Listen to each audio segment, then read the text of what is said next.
3 up, 2 across, tap that play button 3 times, and walk through the archway into Dialogue Alley.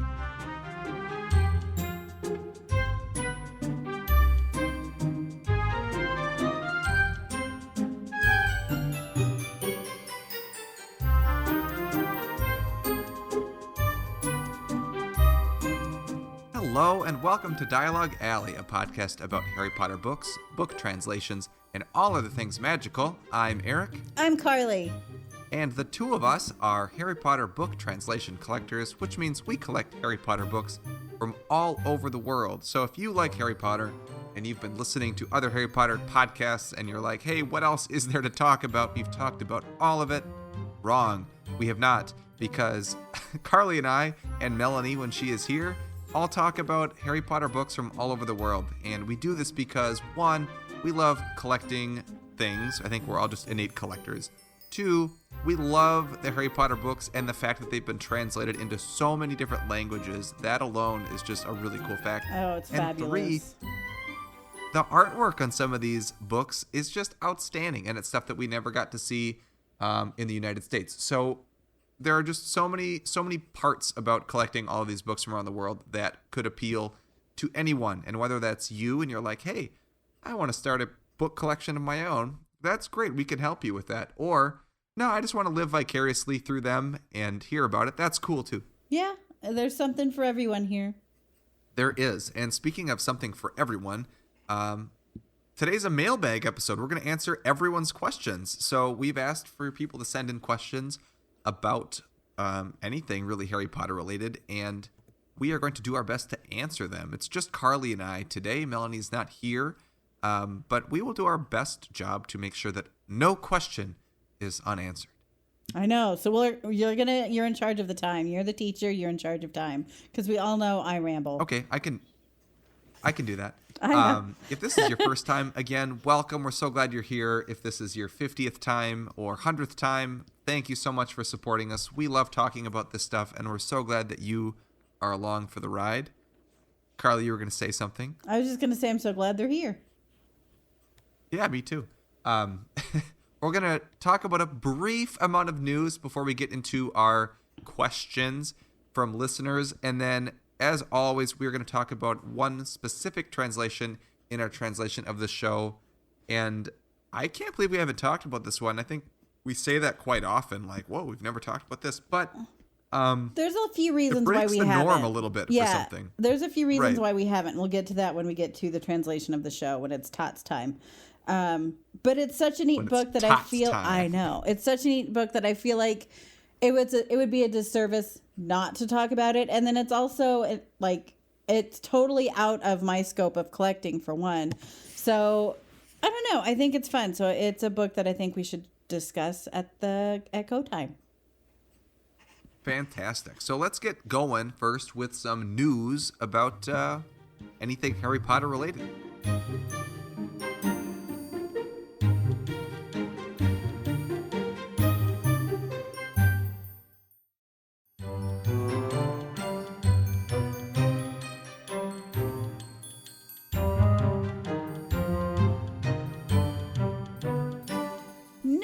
So it's holiday season. It's gearing up, and the Harry Potter Advent calendars are out to buy. I was at Barnes & Noble the other day, and they had a fair few to choose from. They had, I saw the Lego Harry Potter Advent calendar. I don't think that was at Barnes & Noble, but then they had another one that was, and I can't remember who the maker of it was. But I used to do reviews of the Advent calendars on my YouTube channel, but that's a lot of buying, you guys. Just being very honest, and they're not inexpensive, but when you're buying like 5, 6, 7, 8, it becomes expensive. And I barely know what day it is, let alone keep an Advent for anything. So they were just given away. And so at the end of the day, I would just rather read about your reviews or send you over to Peter's channel, The Potter Collector, because he does all of that stuff and he's doing it right now. So if you're interested in buying a Harry Potter Advent calendar, he's going to be your best resource for which one fits you best, I think. So head over there and check him out. His videos on those are always fun. And that's Go on. We should try to get him back on here to talk about those because I was just thinking that. It's like you read my mind. It's really like you read my mind. I would like to have him on to discuss his favorite one or ones. Yeah, and why? Because there's always some... We all know... Yeah. I was going to say, we all know that this time of year when advent calendars start happening, there are so many that you can get. If you like 3 or more fandoms, there's probably one for each, and that's already 3 advent calendars that and they you're can getting. be as cheap as $20, and I found one Harry Potter one last year that was like $300. So I mean, they can be any price range. And if you're looking at spending any kind of money, yeah.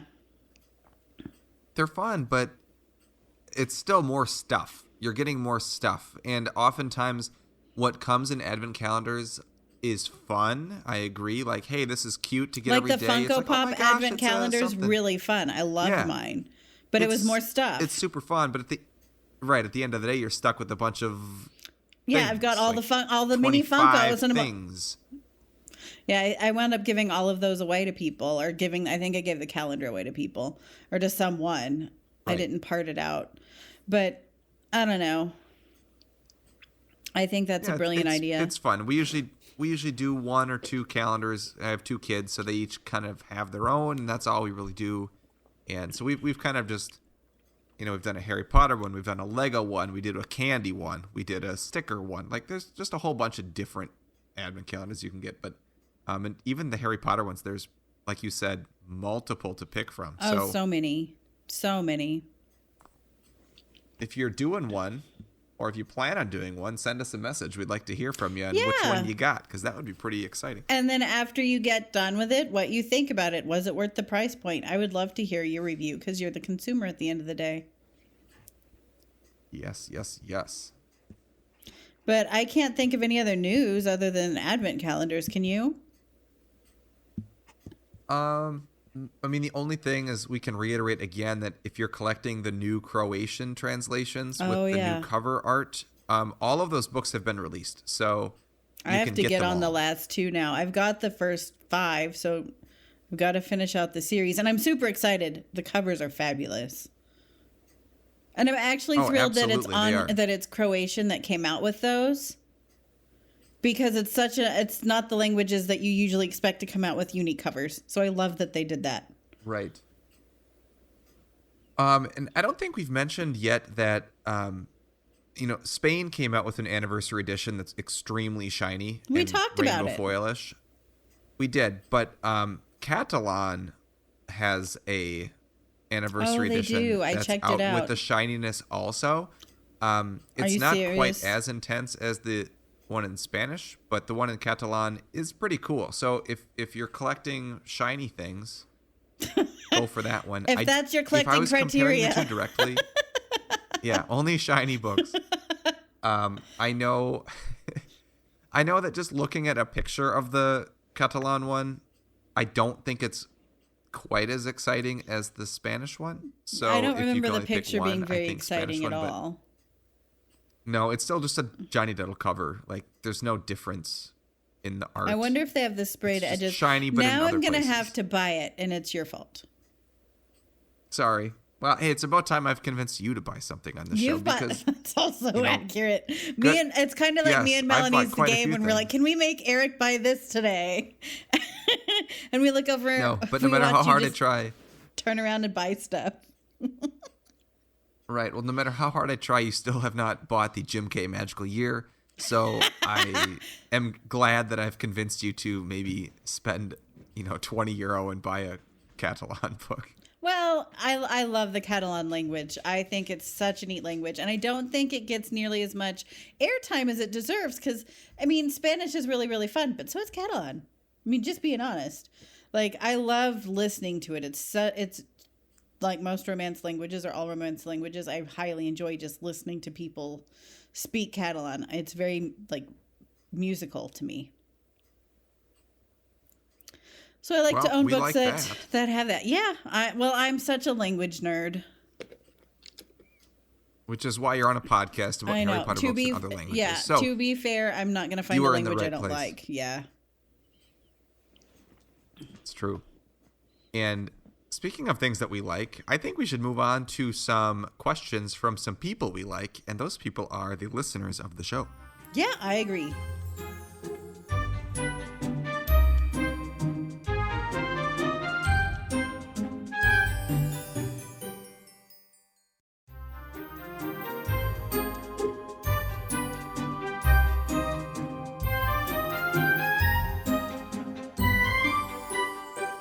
Okay, so for the main segment on today's episode, we are going to answer some of your questions. We haven't done this in a long time. I think sometimes because a lot of the questions that we get are sent to us via direct message, either at our Instagram at Dialoguealleypodcast, or people just email us, dialoguealleypodcast@gmail. So we get a lot of individual questions sent to us there, and we just answer them. Right. We also are all in various Harry Potter Facebook groups and fan pages and see a lot of questions there also. And not only do we answer questions, but a lot of very knowledgeable members of our Discord, who are Patreon supporters, are very, very knowledgeable also about a lot of things. So they answer a lot of questions as well. So there's just a lot of very knowledgeable people to answer questions about books. So Which is nice. It takes the pressure off. Yeah. Well, I think it's great that so many people have really, looked into, just collecting these books in general and what values are and what is what and identifying items. I think that's the more knowledge that's out there, the less people get scammed by the less there's misinformation, right? On just eBay. Like you. Yeah. Right.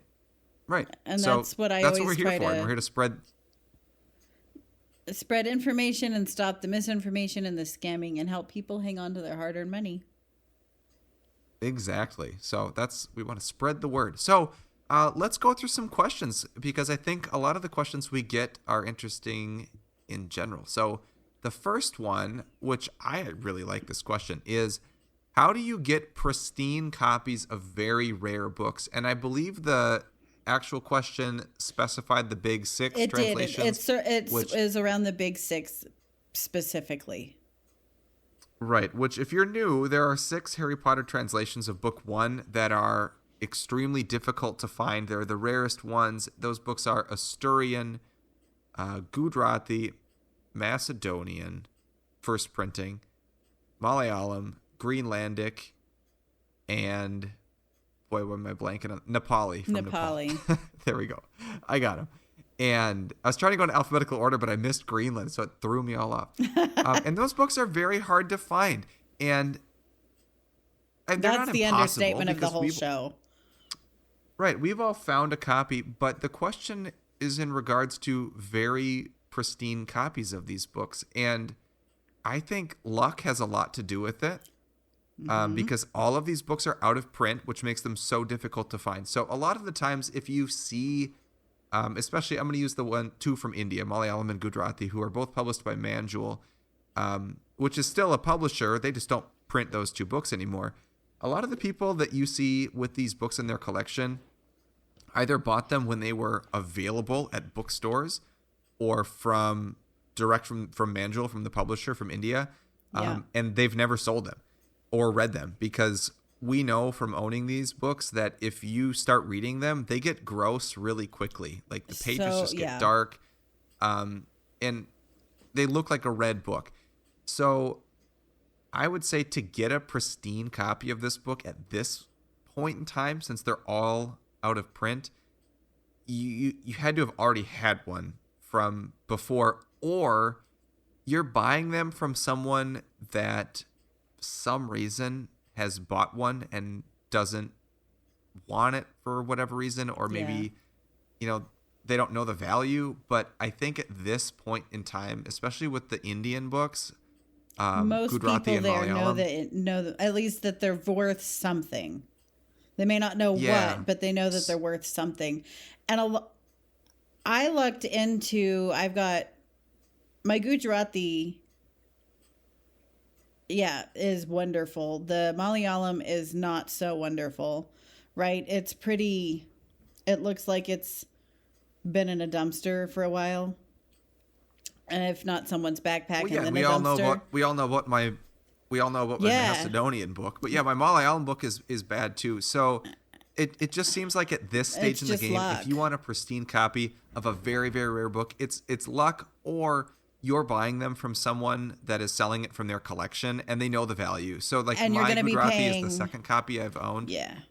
You're going to be paying a lot of money. It's the second copy I owned, and I paid a lot of money for it because I had one and I sold it for what I paid for it, which was still quite a bit. And then I upgraded to a better condition, and I bought it from a collector selling his collection. So he knew the value. He took great care of it, which was awesome. But a lot of the other ones, you just kind of take what you can get. It's better to have one and sell it and maybe upgrade if you ever get the chance than to never have it at all. So it's really difficult to find a pristine copy of these, and it's going to get more and more difficult. Because we're all bidding for the same books. Yeah, I was going to say people that have one usually keep it, unless that's a collector and they're selling their collection. So I have not seen... That's my advice. It's not great advice, but... It's accurate. When I read that question, the first thing I thought of was luck. I will say I've not seen anything less than like a very good I thought of plus. Money. That was the first thing I thought of was money. Well, there's that too, because at this point you're going to be paying to have one, because you're going to have to pay a collector not to have theirs, because they're going to have to go through and find another one that matches their collecting criteria, and they've got to be able to buy it. So they're going to be doing similar things. I have not seen anything less than a very good plus Asturian. All the others, and Greenlandic, I've seen like good and up.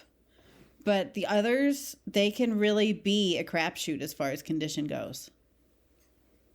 Right. Well, and remember, like, these 6 books are not in print, and that means, like, they were all not like right away translations, but they were all pretty early on translations, like within the first 5, 6, 7 years of the first book coming out in English.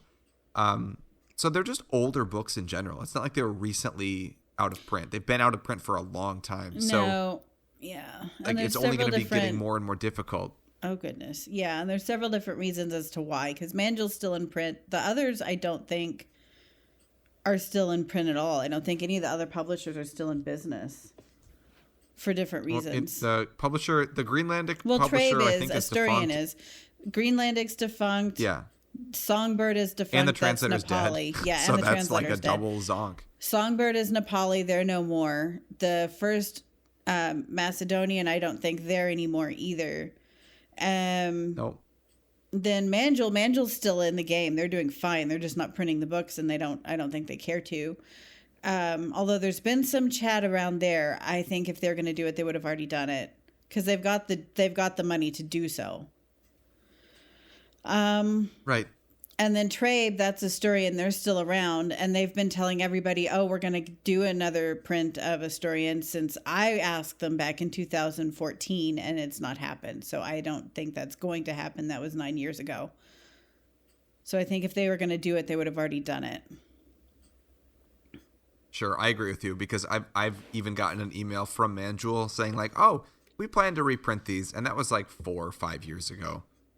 Yeah. So whatever. But you know what? Speaking of Manjul and these big 6 books, we also had a question about a statement that we threw around when we had Peter on last, and it was about expanding the big 6 list to maybe a big 10. And we've talked a lot about this actually with members of our Patreon in our Discord chat. And we actually had a document going of people adding what they thought the next 4 would be on that list. And we got a lot of different submissions. So Carly, we're not going to talk about all of them, but maybe we could each throw out 2 that we think should be added and why. Okay. Does that sound good? It does. So I'm going to start with. I'm going to have to think hard, because I know I've thought about it long and hard. I'm just drawing a blank right now. So maybe if you started, I'll join in. Well, I'm like at this exact moment, I think I'm still going with Tibetan, because they're done printing them. Yeah. And they're around, and I don't know if that's like number 7, like the next one to add, but I just don't see them printing more. I don't see them out to buy either. I don't see them in the wild to buy at all. And even when they were kind of in print, you had to know where to buy them, because even when I bought mine, they were still technically in print. And I talked to somebody who lives in Tibet. They are Tibetan, and they didn't even know that was a book to buy. So Right. I can see perhaps maybe if they end up translating book 4, maybe they would reprint 1 through 3. So that would change everything. But at this moment, I think I like a hard 9 putting it up there, maybe 10. But I definitely think in the next 4 category, I think Tibetan should be in there. What were you thinking? I actually agree with Tibetan being there. That's a very good one. I think Galician is going the way of that. I don't think we're there yet. Oh, interesting. But you can still find Galician 2 through 7 fairly easily. But book 1, I've had so many people asking me about, where to find one, finding one, because I think there were only 2 runs of that. Because mine is a second edition, so there is a first edition around. I've owned, I think, 3 copies since I've been doing this since 2013, and I sold the other 2. But I would definitely say I don't know if it's the next 4, but I would say it's probably the next 6 if we're going to look at it like that. Like, it's getting really hard. It's getting really hard to find, and I'm getting asked about that one a lot more than I ever used to. Right. Well, and I was going to say it's really hard to come up with just 4 more because we all thought that Filipino was really rare. Yeah. Right. But we all thought Filipino was really hard to find because it was getting pretty difficult to find. And then 5 or 6 of them showed up on all over the internet, eBay or Facebook Marketplace, right? And collector sites that they had. Someone was selling 3. Do you remember that? There was like one seller that had 3 copies, and everyone all of a sudden wanted, $300, $400, $500 for this book. And if you're selling 7 or 8 of them at one time to a very limited market, it's not gonna get that. So, I had Filipino maybe in my top 10, and maybe it still is. Who knows, right? Maybe just I think the 10 it's kind available of like where became available Greenlandic at the same time. But I think Filipino is still that hard to find, being honest. I think somebody may have had a box, like a defunct bookstore. I do think it is hard to find, but it's like when we had like all of those Greenlandics show up at the same time. The book is still really hard to find. It's still out of print. Publisher's defunct. Translator's dead. None of those things change. It's just the amount of people you're selling to. We all got our copies, so we're not going to find somebody who's willing to pay $2,000 for this book or whatever they're trying to charge at the time because nobody needed it, right? You would find some people who wanted to flip it. Our market's it's a strange market. It's influenced daily by things that happen. And it's not just like, there's so many private sales and things. So it's a hard market to navigate when you get to these bigger ticket items. But it is. Another book that I was thinking of was Kamai book 1. I was going to say that one if you didn't. I'm glad you mentioned Kamai. Yeah, and firsthand, I had a couple friends and family members of friends that are Cambodian that either lived in Cambodia or visit there frequently or, have family that travels back and forth. And the first time I had someone look for books, my friend's friend, she got, 10, 5, 6, 7, 8, 9, 10 copies. I don't know, Carly. That was like when you helped me sell a couple of those. I remember. I remember all that. Or you helped me find buyers at least. Yeah. And she found just a bunch. She brought back all she could carry. And I assumed that once those were sold, I could find more. And the last time I had a couple different people look, and those people even had people they knew that lived there look. So it wasn't just like one day they checked it out. It's like, hey, they've kept an eye out for a while. And it's really just kind of like the well's gone dry, so to speak. Like, when you can't find them in the country, they don't pop up anymore. Right. That's a sign that the book is really rare. The last person that looked for me said that if you went to a marketplace or even a bookstore, they would sell you like the digital copy.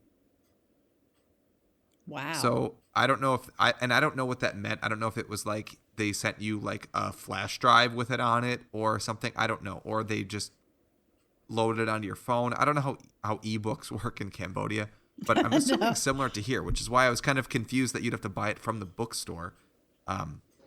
So I don't know. But yeah, they had digital copies or PDFs or something. So that was weird. So strange. But even bookstores didn't have it, which to me shows signs that it is out of print, and that's confirmed. So I think that's going to be a really hard book to get, honestly. I would agree. I'm torn on my last one because there are two that are in my head right now. And they're because I'm asked about, I get emails pretty much daily from people looking for different translations. And I'm sure you do too. And I'm sure Melanie does as well. And I'm torn between Malay, and that's Mary Grand Prix, and the Katsu Kabuishi. That's popped up a lot recently. And I've actually taken some time recently to see, because I found mine very easily. I got mine from the publisher, both times. I got mine from eBay for like $30, right? I got mine from Palangi. And I can't find them at Palangi to buy, and I can't find any marketplace that has those. So I'm torn between Malay, and I'm also torn between the first Mongolian translation, the hardcovers specifically. The soft covers, I'm not even sure were necessarily authorized, and that's a topic for a whole different show. You keep perpetuating that rumor, and I don't want it to be true because I only have a soft cover. So let's pretend you didn't say that. But that's a topic for a different show. So specifically, like the first Mongolian translation. And it was the same. Harrison had a guy who lived in Mongolia who was, I think he was English or he spoke English, and he helped Harrison get some out to sell. And that well's gone entirely dry. They're not found. They're not found in Mongolia. That his guy can't find them at all. So not even book 2 anymore. Crazy. He was just finding book 2s, and now they're not even finding the 2s. So, and only books 1 and 2 were made of that translation. So I'm torn between Malay and Mongolian. Those are good answers. I was also just going to throw out Valencian, still harder to get. Don't know if it's in the top 10 necessarily. It's not top 10. I would say it's a decent 8, though, out of a scale of 1 through 10 to find. Yeah, and like Tamil's been thrown around also from India. Like those are hard to get. Yeah, that's one that surprises me because I had no problem finding Tamil. I don't know if it's top 10 yet, but it's definitely getting harder. And Marathi was until they reprinted. Oh, go ahead. I was just going to say Marathi was going to say the weird thing about this collecting hobby is that books come and go. Like there are ones that you can't find, and all of a sudden they reprint, and then there's a bunch of them, and it's there they are. Like so that the list does change. It fluctuates, and like Carly said, there were a bunch of Greenlandic books for sale at one point. That didn't mean it wasn't a rare book. It just meant that there were a lot for sale because we know that some of these really rare books have lower print runs. So in general, when you talk of like quantity of an item in terms of its rarity, it's a low amount of the item, therefore it will be rare. So especially because there is a demand for it. It's still a rare book. Well, and the one with the Greenlandic, I had like 4 or 5 people from Greenland who'd finally seen all of the Reddit messages about the Greenlandic book that had been up there for years, written by most of the people in our Discord, actually, myself included. And they were like, oh, hey, I have this book. Do you want to buy it? And that's what a lot of it was. Right. No, I agree. All right. Our next question is, I think this is a fairly straightforward one. Are your collections keeping up with new releases, such as the newest discovered Arabic differences? We need to talk more about that in a future episode. Like the revised Basque translation, the new Croatian translations.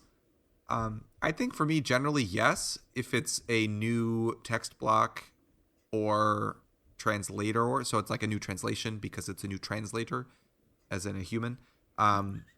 Or if the art's just really awesome. But the new Croatian, I bought book 1. I'm not going to get the rest of them at this point. I might, but I don't need them. But I still might. So I guess to answer the question, yeah, because I'm done collecting what I need to collect. So now it's just kind of like if it fits my collecting criteria of a translation of book 1, I absolutely buy it. If it's just something really beautiful, I might buy that, or I might not. So yeah, it's just kind of for funsies at this point, which is a lot less stress. Although there's still that like compulsion to just get everything that's new. You're like, wow, that book's really cool. So is that one, and so is that one. And I've slowed down a lot, at least personally, buying everything that's coming out, which it's hard to do, but it is, I think, necessary for budget reasons.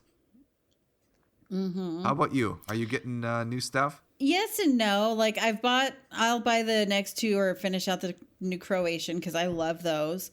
I love the covers. They do fit my collecting criteria. I'm still working on finishing out the new Estonian covers, even though the text block's the same. The covers are freaking awesome. Yeah, they are. Those are great. I got the revised Basque, and I'll probably finish out that set because I've already started, so I'll continue. And it's a neat language. I like to support Basque, but it's one of those that I'm not super pressed to buy it right now. As far as the Arabic differences, the 3 different Arabic text blocks, I'm going to be very honest and say I don't care. That's fair. And that's just more or less because me and Arabic have a bit of a awkward relationship at this point, so I'm just going to keep one in my collection and call it good. I completely understand as your friend, so that sounds like a good plan. I think that answers that one. The next one for me is a short answer. Have you ever considered collecting any other Harry Potter merch apart from books? Me personally, no. I have other collections from other things, like other fandoms or just other items that I can't really have more than one Harry Potter collection. Although I will say that there are people that have amazing collections of other Harry Potter stuff on Instagram. And oh gosh, yes. It's like I'm glad that those people have those collections so that I can see all of the stuff together, and I appreciate that. So I think if I had to pick something else, it would probably be wands, just because it's a thing. And I like holding things. And the wand boxes are so neat. Cards or anything. And the boxes are cool. Yeah. So wands, but again, that would take up a ton of space. And we have other wonderful people like Robbie who collect wands so that we can look at their pictures of the wands. Right. I started off collecting screen-used Harry Potter movie props. So... Yes. Oh, we have an episode about that. Yeah, we do. So that's how I actually... Yeah. That's how I actually got my start. And then I realized that I was a bibliophile before I did Harry Potter books. I was already collecting other books, which I talk about in that other episode, I think. But it wasn't a hard jump into the Harry Potter books themselves, and I realized I preferred that over the screen-used movie props, some of which I still have. Right. I remember you saying you didn't get rid of everything, but... Correct. Yeah, but you've never done... I know you had Funko Pops, but... I don't know if that was a serious collection. No, I bought them as like shelf decorations at first. Like I saw the Luna one that is now so hard to find. And it's like, oh, she's cute. And then they had the, oh geez, some of the other stuff from, you know, the Grindelwald's one. I'm blanking. Fantastic Beasts. Yes. And Where to Find Them? Newt. They had some of the Newt ones, and I thought they were fun. But I only bought them from Barnes & Noble or wherever I could buy them on the primary markets. I never bought them secondarily. If I missed one, I didn't care. That's why it wasn't hard for me to be like, I'm kind of done with these, and I'm still very done with them. That said, I've been gifted a few, and it's really hard to be like, are we sure I'm done? So, because they are fun and they really do dress up the shelves so nicely. But at some point, I know at some point, you just have to be like, I would just rather spend my money on books. Right. Well, and I like that you said they make good shelf decorations, and I agree with that 100%. Like we've talked many times about how I don't love Funko Pops in terms of a collection, but if someone were to send me a Funko Pop and it was cool looking Harry Potter Funko, like of course I would put it on my shelf. I wouldn't like they're so wonderful. Do the Peter Cursed Child treatment. Like I would love it. I have like a mini Snape. I think I have. Yeah. I have another one up there, but like just the little teeny mini ones, like they're fun. They make the shelves look cool, and I was gifted I don't great need all ones. of them, Yeah, but I absolutely would keep them. I was gifted great ones last year on our Discord gift exchange, and they're both on my shelves. They're both they're both delightful, and they're ones that I would have actually bought on my own because one was Ollivanders, and I had an Ollivander dog, and who doesn't love Ollivanders? And then the other is the Ford Anglia one with Ron, which is what I thought should be a pop for a long time. So I'm glad they finally took my advice because I'm sure that's what did it. Yep. But I don't know. That there was never a serious thing. Back to the original question. Right. Yep. So really, I only collect Harry Potter books, so haven't really considered other stuff. The next question is there any book or language that you would like to see given the 25th anniversary treatment? I mean, all of them. Right. I know. Because then know. that would be awesome things to get. I think the one that pops into my head first is Bosnian. That's not what I was going to say. I would love to see what the illustrator would do and the publisher would do, because they do such fun things. I would love to see what they would do with the 20th or 25th anniversary Bosnian. I think they could be delightfully wonderful.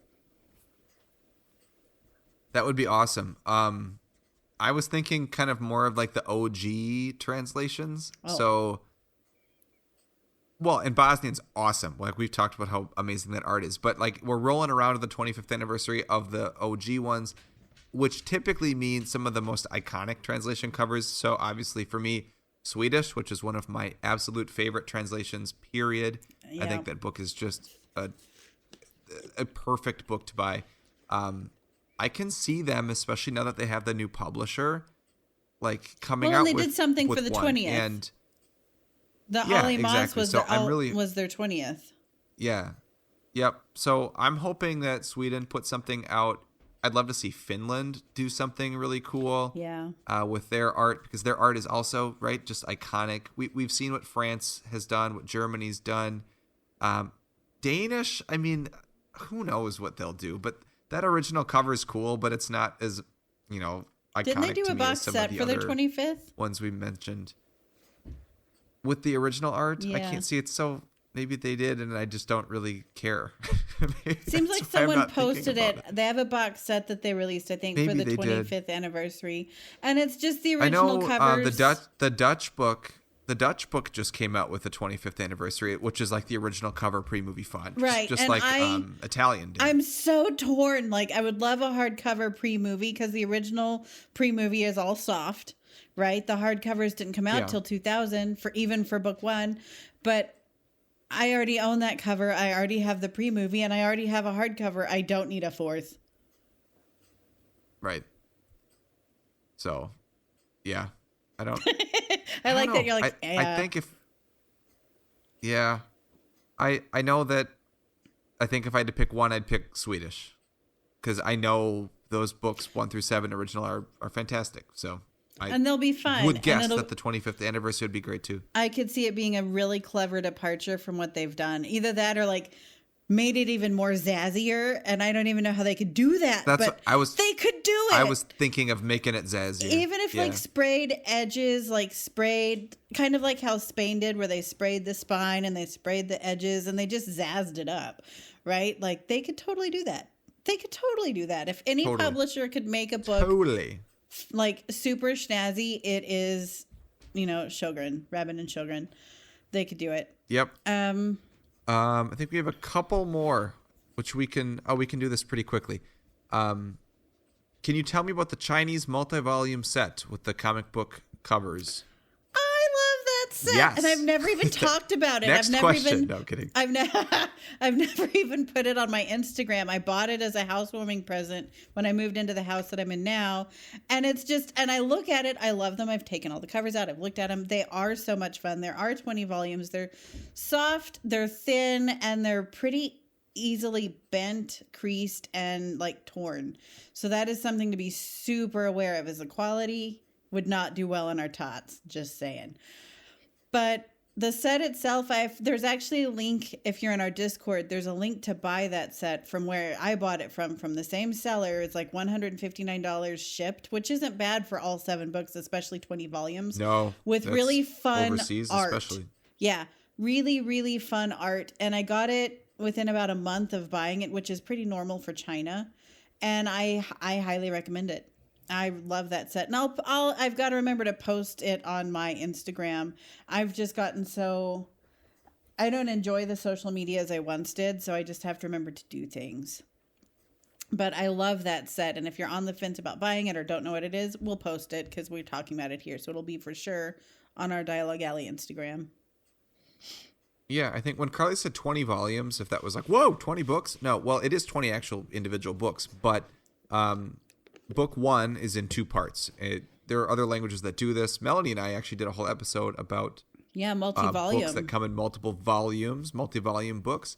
which if you are, strictly American like I am and haven't like read books in other languages aside from maybe Spanish or French or something, it's not uncommon for some languages, apparently, which we've learned, to sell books in multiple volumes. So you get done with like book 1, part 1, and you have to physically pick up a different book and read the rest of it.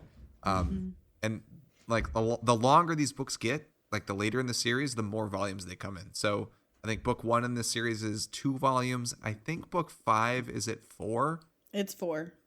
Or 4? 4 or 5. Yeah. I think it's 4. I know most multi-volume book 5 tend to be 4. Okay. So these books come in multiple parts, and the cool thing is you get cover art for all of those books with this set. So book 1, you get 2 separate cover art images for book 1 part 1 and book 1 part 2, which is really awesome because it just is more attention and color for more than one scene, which usually we're stuck with one, right? And it's original art. Which one scene can they show in the cover? Yeah, and they're original art. So exactly. If you are all about original art and neat languages, that fulfills both. Exactly. All right. Our last question. Oh, we've been seeing a ton of this recently on one of the Facebook groups. This is actually an amalgamation of several different questions that we've seen. Yeah, but I think it's worth mentioning here. Yeah, so I see a lot of posts about misprinted books, or not misprinted books, but misprints in books. And this is primarily on the Facebook group that we both moderate. Yeah. Just for so those I think there are two different things that I think we need to clarify. Is that sometimes when I hear the word misprint or like defect, it's like a physical thing that's wrong with the book. So let's say the spine was printed upside down, or the book is accidentally put in like the dust jacket doesn't have like raised letters where it's supposed to, or it doesn't have, it has like a strip of like printer sample paper on it or something. It's just like an oopsie, like the Captain Crunch Oops All Berries cereal where, the kids are playing in the factory and now, the crunch berries are just all crunch berries and not the golden rectangle pillows that we love too. So it's like, oh, there's something wrong with the book. That's really it. It's cool to have. There are some really cool books that are misprinted or assembled incorrectly, but none of those books, and Carly, you can maybe talk to this too, none of those books are particularly valuable. No. But they are really cool. And I want to stress that. They're awesome books. Yep. Wasn't there a set that you were trying to collect? Or Me? Someone we knew was trying to collect someone I knew was trying to collect all 7 books, but all of the foil on the front of the American ones was not printed. Oh, so it's just raised, but it's the art underneath. I don't know who that would have been. I could see that being like, I don't know. I could see McAllister talking to something about that. But I don't think it was pictures, him. And I thought it was a cool idea. Like, it was a really... I don't remember who was doing that. I am not the one. I do have a misprint Philosopher's Stone, and I've got a misprint soft cover something or other. I don't even remember what book. Because I don't collect misprints. I just thought it was neat. And the misprint Sorcerer's Stone was purely accident. I bought it to flip and then realized it was bound upside down, and the jacket itself is also a misprint. So I was like, okay, I'll fine. I'd never seen a first print of Sorcerer's Stone that was misbound. Right. Well, and I think going right after that, if someone is collecting rare Harry Potter books, as in like first printing, first edition books, or early printing just in general, or I don't know, I guess we'll just leave it at that for the sake of this example. If you are spending hundreds of thousands of dollars on a first edition, first printing Bloomsbury Philosopher's Stone book, you want it to be as perfect as possible. You don't want there to be things wrong with it. And that's what these misprinted books, they are things that are wrong with the book. They are cool. They make the book unique sometimes. But unless it's signed, in terms of collectability, collectors that are buying these books want them in mint condition and as true to the original state as possible. And these misprinted books are not that. Misprints, production errors, all of that, those serve to help identify already valuable books. Like the first print, first edition that you were just talking about of Philosopher's Stone by Bloomsbury. That does have some production errors, and that should be in all of these first prints. So if they're missing or they look standardized production if they error. look like they've been added in, you have a fake book essentially. You don't have a first print. So that's how the production errors, the misprints, all of that stuff are used. The misprint itself inherently does not add value. There's a very famous one on eBay, and it does not take much to look for. It is Sorcerer and the Chamber of Secrets, Scholastic. Can't remember my words. Scholastic Chamber of Secrets hardcover first edition, multiple prints. They misspelled sorcerer on Sorcerer's Stone on the also by page, and you'll see people charging like $2,800, $5,000, calling this quote unquote rare when it is literally in hundreds of thousands of books, because the first print of Chamber of Secrets was 250,000 copies, give or take, because there are arguably 3 different states of this first print book. And so that misspelling is in the first prints of them. Plus, I've seen that misspelling into, I think, 12th print, if not later print. So it's in hundreds of thousands of these Chamber of Secret books. So it's worth nothing. It's worth the cost that you would pay to read the book. It adds no inherent value. Right. And that's... But on the contrary, but kind of the same, like if we're talking about a first edition, first state Philosopher's Stone from Bloomsbury, there are misprints in the book, or things that they changed, like the crediting, like the author, the way they list the author, like the one wand error. I think that's always talked about on Harry's school book list. Mm-hmm. Like that is a misprint in the book. However, like Carly mentioned, it's a standardized misprint, and that can be used to help identify like, oh, this is this print run or earlier, because that misprint was in all of those books. So that misprint is going to be in a first edition, first printing, and that's okay.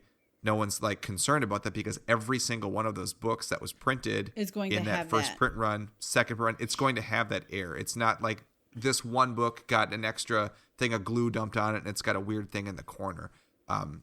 Right, because then at that point, that's a defect in the production. That's a production error or that's a way defect, better way to say and it's something that actually takes away from the value. Because why am I going to want to buy a defective book when I can wait and buy a pristine book, especially for these books? And you usually see these defects, these misprints, these printing errors, production errors in later books, because the print runs were so high.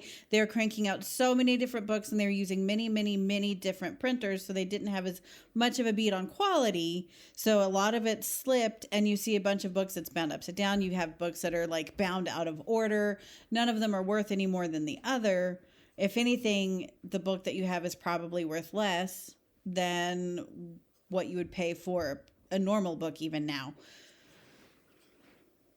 Right. But I will reiterate, it is a cool piece to have in your collection. It's a cool collectible to talk about and show people. I'm not knocking them. If that's what people want to collect, it's fun. Just don't go spend a bunch of money on them. Exactly. All right. Well, I think that answers all of our questions. That's about all the time we have for anyway with the questions. So thank you. If you had a question, I know we are pretty good on time. If you were like, hey, that made me think of something, just go ahead and send us a DM on Instagram, or send us an email through our website or through Gmail. That's just fine. But we are going to stop the question time on the show so we can talk about another really exciting book in our translation of the show, which I'm so excited about.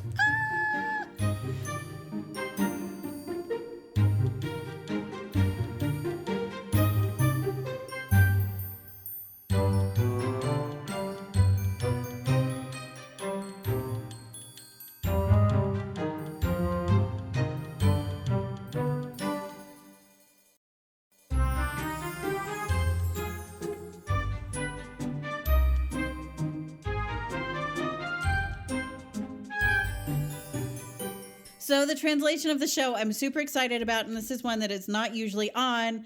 Like, it's not even a book I typically own because it's against my collecting criteria entirely, but I have it, and we're going to talk about it today. And it is the Unauthorized Burmese Harry Potter and the Philosopher's Stone, and importantly, there are several different types of Burmese Harry Potter, all unauthorized, and the one that we're going to talk about is the psychedelic cover, so we'll get into that right now. Before we do, though... Groovy. I know, right? Totally gnarly. Before we do, though, a little bit about Burmese, which is a super cool language, is a Sino-Tibetan language spoken in Myanmar, where it is the official language, lingua franca, and the native language of the Burmans, the country's principal ethnic group. Burmese is also spoken by the indigenous tribes in Chittagong Hill Tracts, and other places in Bangladesh and the Tripura state in northeast India. Although the Constitution of Myanmar officially recognizes the English name of the language as the Myanmar language, most English speakers continue to refer to the language as Burmese after Burma, the country's once previous and currently co-official name. Burmese is the common lingua franca in Myanmar. As the most widely spoken language in the country, in 2007, it was spoken as a first language by 33 million people. Burmese is spoken as a second language by another 10 million people, including ethnic minorities in Myanmar like Mon. Also, by those neighboring countries, in 2022, the Burmese-speaking population was at 38.8 million, which is so cool because it's a language we don't even get to deal much with, although I actually have met some Burmese speakers at work, which totally made my day. Burmese is a tonal pitch register, which I think is super linguistically neat, and a syllable-timed language. Again, super cool and largely monosyllabic and agglutinative, which just, my little linguistic mind has fallen in love with this language, so I've got to keep going or I'm going to nerd out.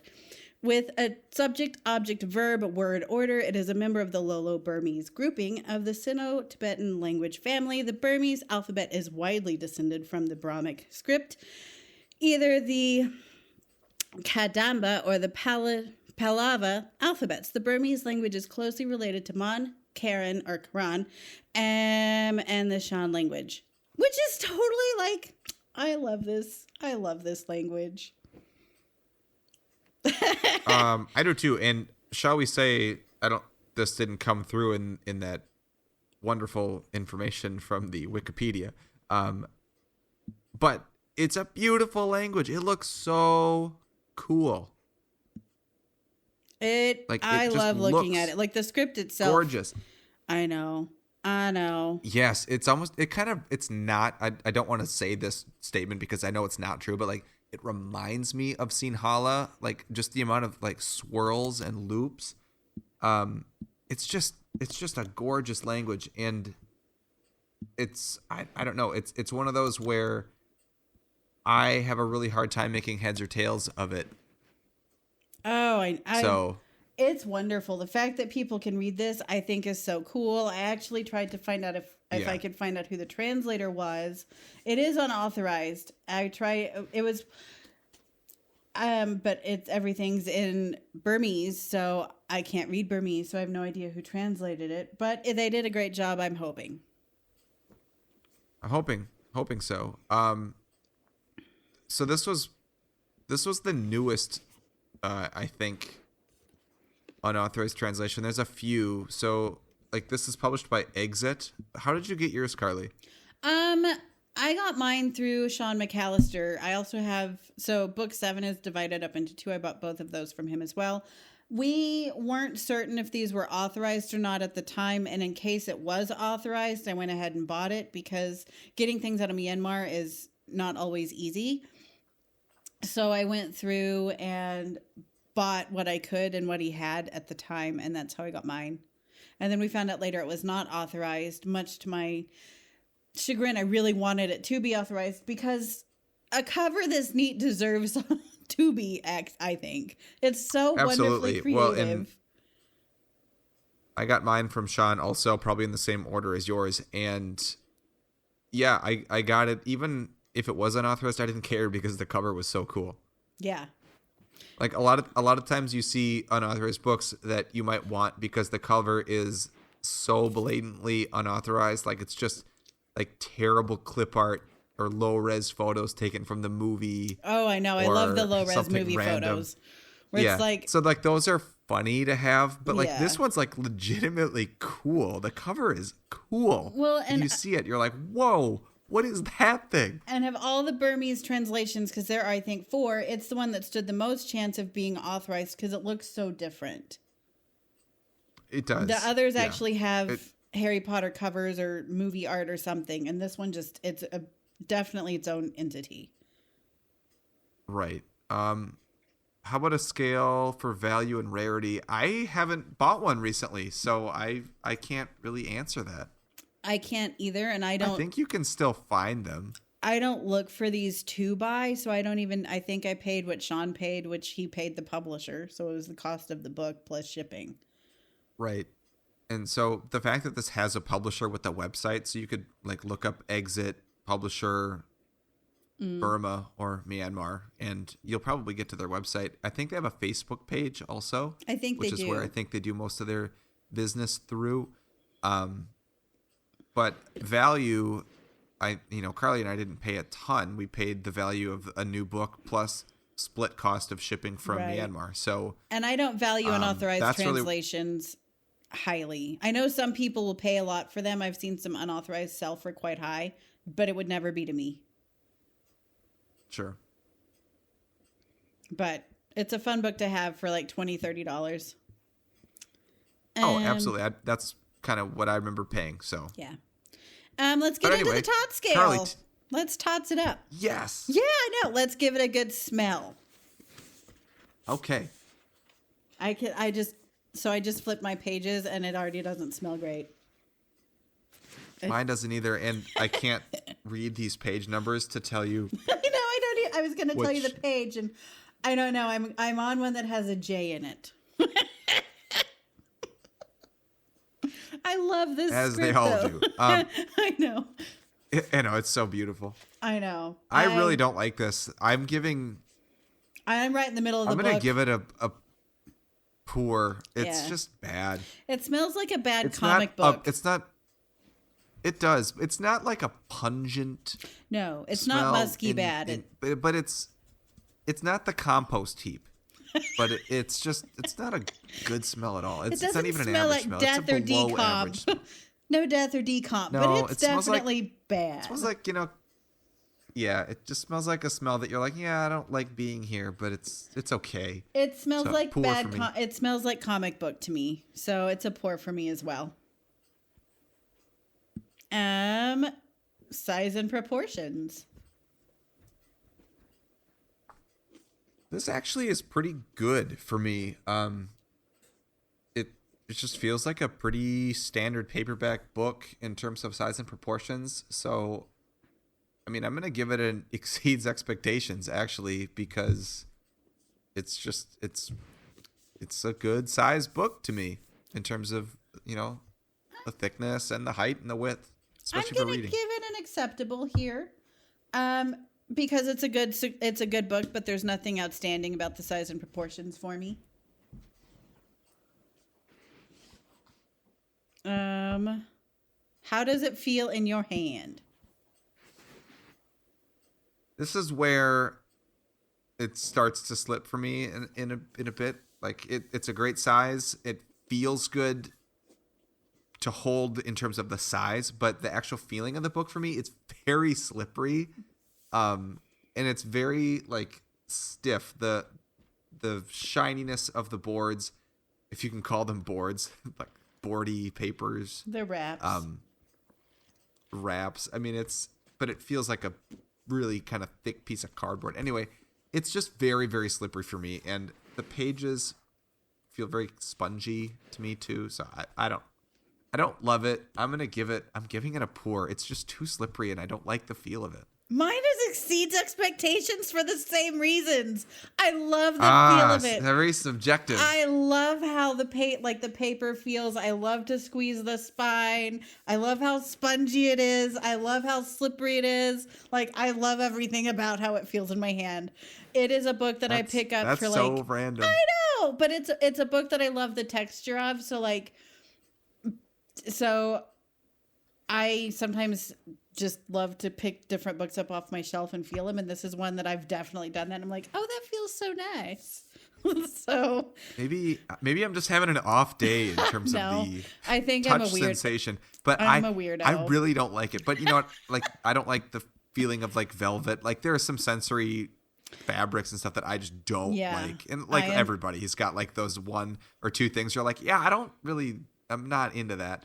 I'm not into this, but I can see how you would be. I love it. Like I was like, I can't wait to discuss it because it's my favorite part. One of them. All right. Quality. I mean, anytime it starts off with an I mean. Read it. But it's not outstanding. It's not exceeds expectations to me. But it actually is made pretty decently. It would definitely, like, the spine would crease if you read it. The covers would start to crack. It's just very stiff. But it doesn't look like it would fall apart. The pages all look bound pretty well together. So, really, you disagree with that? Yeah, I'm going in on it. Wow. I know. Okay.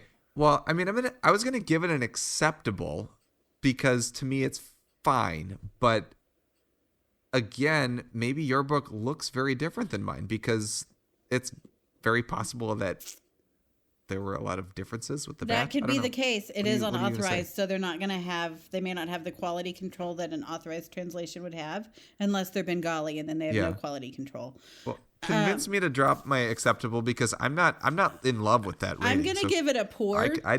I feel like if this were read, the spine is going to crease. There's nothing to guard the spine from creasing. Yeah, I said that. Yeah. I'm not done. But also I know. I think you would start to see some pages falling out. I don't think they were bound exceptionally well as a result. You do? Really? I do. Also, I don't know if you can tell, but like, look at my cover. Like, it's all bent up.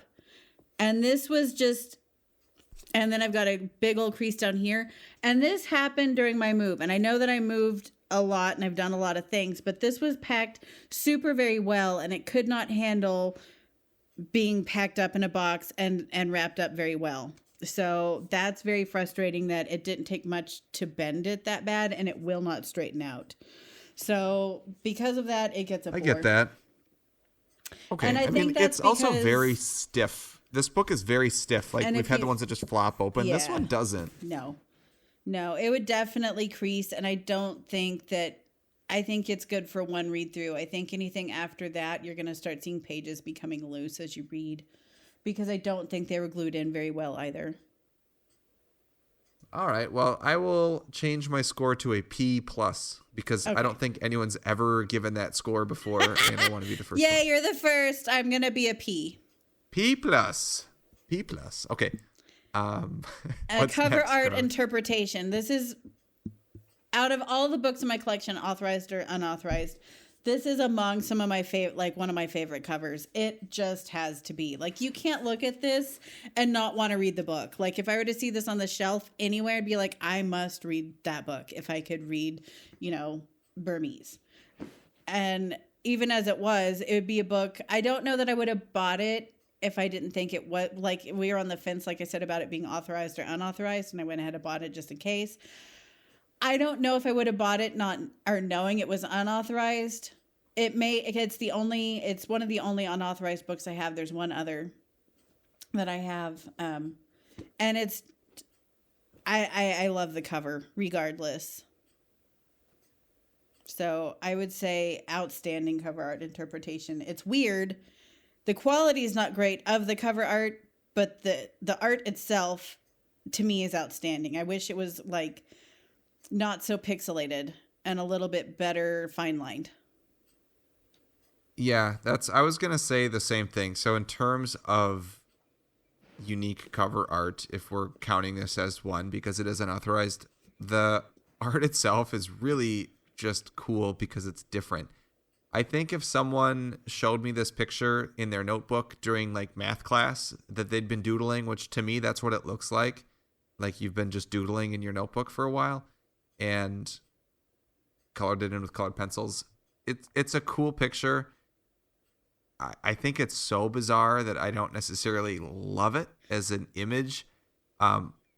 But the fact that it's just this wild is, like, I want to give it an outstanding for that. But also, in terms of just the picture, I don't love the picture. It's super cool. It's so bizarre. I mean, the Sorcerer's Stone's like just exploding out of his body. I mean, I know it's not, but it looks like it could be. And he's getting his letter at the same time. He's got a lot going on. The letter's on its way. You got the wand. You got green smoke. Who doesn't love green smoke? I know, right?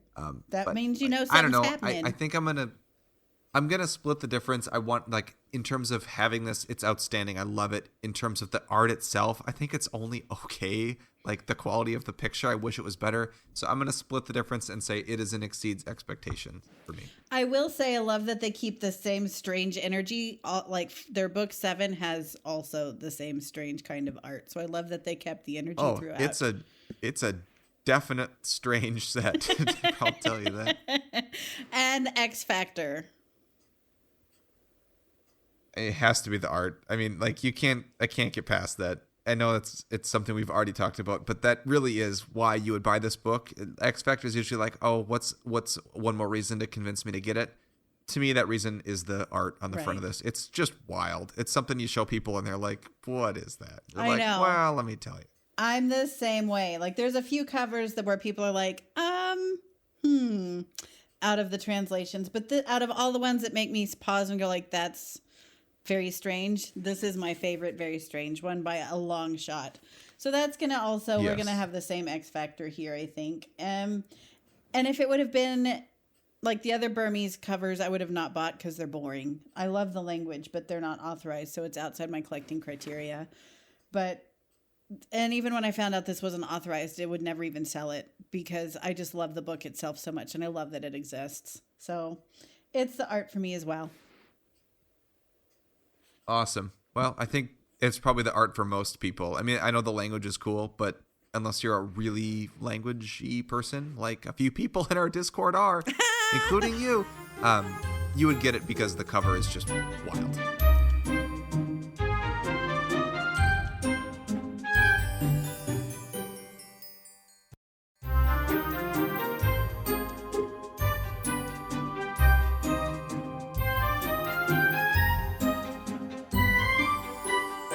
And that's it. We did it. We did it. So thank you so much for listening to this episode of the Dialogue Alley podcast. We answered your listener questions. We talked about some news, and we talked about the unauthorized Burmese Harry Potter and the Philosopher's Stone with the Sorcerer's Stone exploding out of his chest on the cover, which is just great. I love it. But if you want to get in touch with us, like if you have a question or want to know more about something or just want to ask us something, just in general about Harry Potter, we are around. You can contact us on Instagram. Carly is at All the Pretty Books. I am at Nocturne Eric. Melanie is at the Harry Potter Collection. We have a couple websites for you to check out also. There's tons and tons of pictures of these translations. On our Instagrams that we just mentioned, but also alltheprettybooks.net is Carly's website. TheHarryPotterCollection.com is Melanie's website, and they both have awesome pictures and resources about all things Harry Potter book related. So translations, rare books, it's all on there. Go check them out. Our podcast website is Dialoguealley.com. We have an X page, formerly as known as Twitter, Dialogue_Alley. We're on Facebook. You can check out Melanie on TikTok at Magically Melanie. But you can also find our podcast on MuggleNet. So we are a MuggleNet family podcast.